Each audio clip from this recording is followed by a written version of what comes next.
это наши земли, это нет, это у нас история, вы от нас произошли. Ну, допустим, произошел я от тебя, или ты от меня, ну, имеется в виду наши. В конечном итоге, что мне это на сегодня дает? Какие дивиденды я могу извлечь? Помимо того, что я могу самообольстить, сказать, там, возгордиться, я там лучше тебя, там, это тоже бред абсолютно.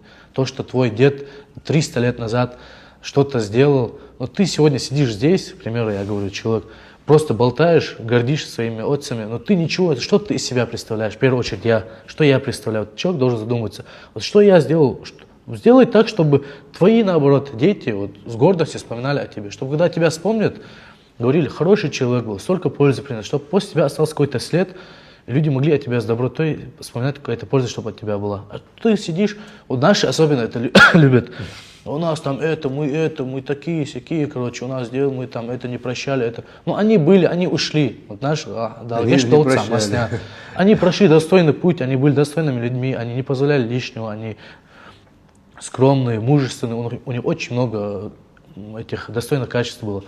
Но на сегодняшний день ты, который гордишься этим, ты связан кровно с ними, но больше, если ты ничем не похож, если вы кардинально отличаетесь, ты сидишь, комментарии пишешь, свою нацию считаешь лучше других, там, не соблюдаешь свои обязанности, не кормишь семью, не это, ну, родителей не слушаешься, общество ведешь себя недостойно и так далее.